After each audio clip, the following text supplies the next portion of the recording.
Welcome to Power of Numbers. This is Shumaila Bhatti, and we will be going over Pearson's correlation coefficient in this R tutorial.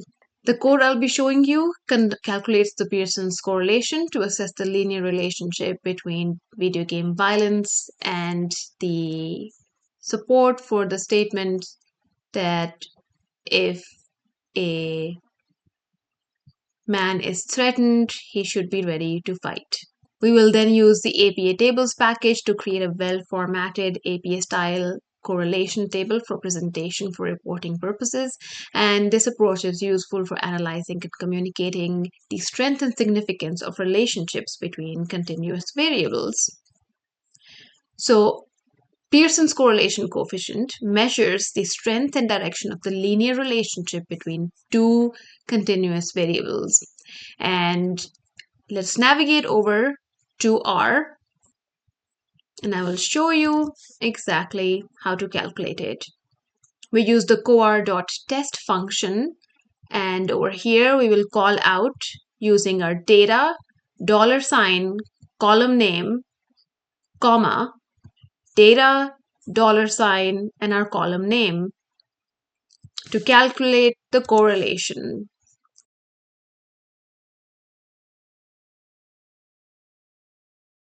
The T, the degrees of freedom, the p-value, the 95% confidence intervals, and the correlation, which shows us the degree, the direction, and the strength of the relationship.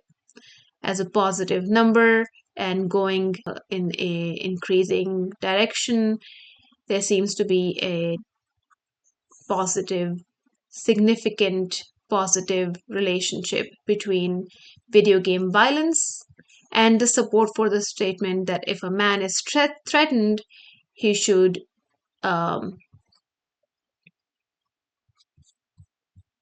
be ready to fight.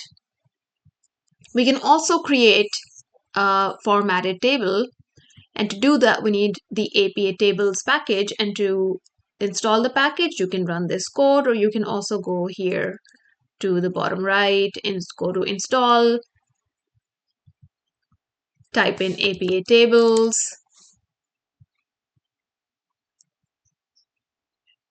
check install dependencies, click install, or also to load the package, search your packages library, check the box, or type in this code here, run the code, and your library should be loaded.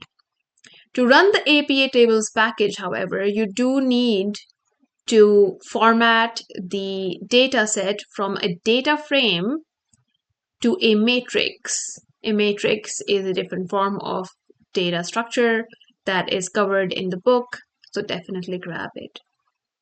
In this case, we will be piping through the dataset. We will be selecting the columns, video game violence, ADMAI 5. And if you want to have other columns here as well, you're more than welcome to add them using the same structure by surrounding them with the two quotation marks. And then we will be piping through and converting that and saving this as a matrix. We will save this entire thing as an output and call it mat.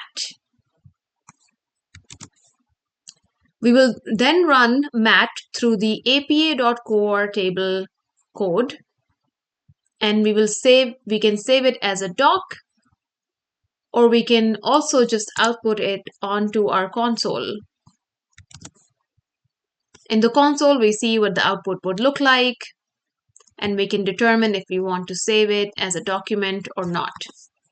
If we want to save it as a document, we just output this, we just run this code and make sure the name and the type of document we want to save it as is written down as such, and it will save us this APA core table formatted in a Microsoft document format.